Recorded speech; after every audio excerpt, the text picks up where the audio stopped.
Hello everyone and welcome back to Destiny. Today I want to focus on a couple of really important guides that will help you get up to 265 light and beyond. Now for this guide to apply to you, you need to be level 20 in at least 200 light. If you're level 20 but are kind of close to 200, that's okay. And even if you're a little bit below, then these tips will still kind of apply to you in some way, so it might still be worth watching. Either way, you're definitely going to want to finish the campaign because this does include a few endgame spoilers. Now, if you did reach 265 already and are hoping to get up to 300 and beyond, I'm also posting another video on that a little bit later, so keep an eye in the description for that link. Aside from that, let's just get into it.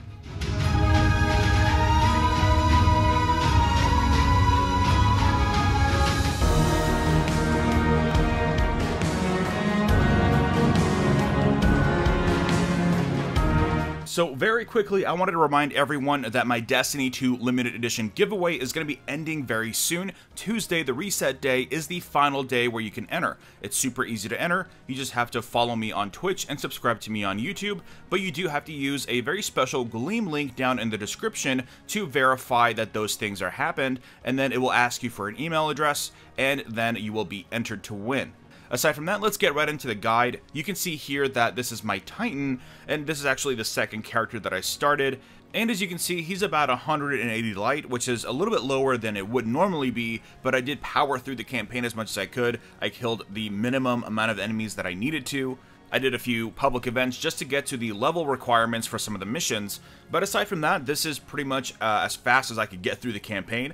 So that leaves me at about 180 light. Now, the number one tip that I want to give you, and this applies to whether or not you're at 200 or 265 or 300 and you're trying to climb higher, I want to give you a quick overview on how engrams and loot work in Destiny 2. It's a little bit different than it was in Destiny 1. It's actually a lot different. So when you find an engram on the ground, that means that it drops from an enemy, it's inside of a chest and you picked it up, or it's a legendary engram or an exotic engram that went into your inventory slot. Basically, if that loot ended up in your character menu or in the postmaster, the power level of that is already defined. Of course, you notice this when the rares and uncommons auto-decrypt in your inventory and you can use them immediately. You can see the power level, but this really applies to legendaries and exotic engrams that drop from enemies that you kill or chests that you open when those go and fill your inventory slots.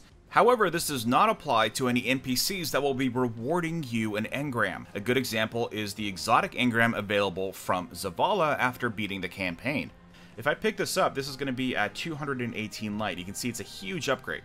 I can go and pick this up, and then I'll have an engram in my inventory at 218 light, and I can take this over to Rahul and decrypt it, and whatever it ends up being will be 218. That sounds like a really good upgrade. However, because this engram is not in my inventory right now, it is not locked to its power. I can come back and it will scale to whatever I have. This also applies to any other NPCs that will be offering you engrams. This applies to legendaries, even rares.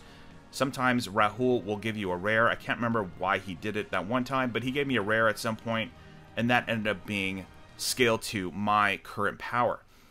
If you go to Banshee, this is actually a really cool system because it also tells you what the next engram is going to be at this point. Now, if I go level up a little bit, in fact, I'll do that in a second, just so you can kind of see my point proven, this will continue to scale up. So as long as I don't take this, this will continue to increase in power as I do. So you can see here that it's now at 223 because my maximum potential power went up by 5, so did that engram. Now let's head over to the gunsmith.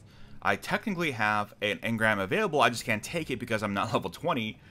In fact, I got level 18 just during that one. But you can see here now that the gunsmith's engram is available at 210, so it's gone up by 5 power. Now, why is this a tip? Well, because of what you just watched. I just did a public event and got a bunch of gear that increased my power. In fact, I would just stick to that to get all the way up to 265. You can do that from getting all of the rares and uncommons that you find while fighting those public events. That is going to be the most efficient way to do it because they only last about a few minutes, and especially if you're doing it in the European Dead Zone, you're always going to have one available.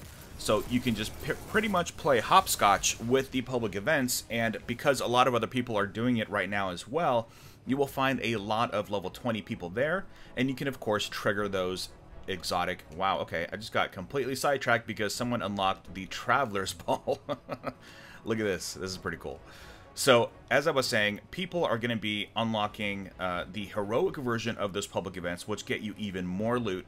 And if you have one of those booster tokens, I would recommend getting it. Hawthorne gives you one for free. There are only about 40 Bright Dust at Eververse. Definitely going to be worth the Bright Dust. You can dismantle something she gave you in one of the Bright Engrams to get that. Bright Engrams are super prevalent. You're kind of showered with them for the most part. So that's a really easy thing to get.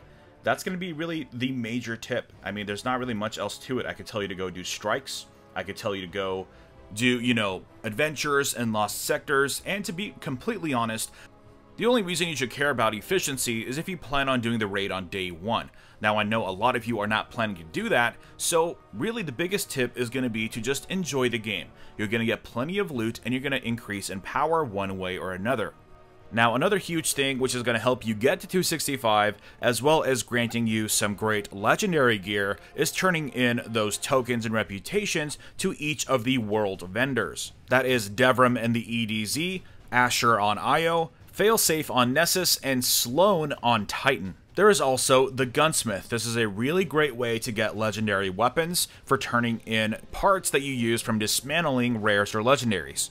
Now, even for this, I would wait as long as you can, around 250 or 260, just to kind of get you a little bit of extra boost to 265. That way you won't have to infuse them too much later on, and you can start using them immediately, and they will be effective in things like the Nightfall. Now, of course, 265 is not the end-all be-all. I'll be putting another video together to sort of illustrate how to get beyond 300 light. But to set yourself up for success, the biggest thing is really, if you want to get beyond 265 this week, you're going to want to hold off on accepting anything that an NPC will give you that is an exotic or that is something called powerful gear.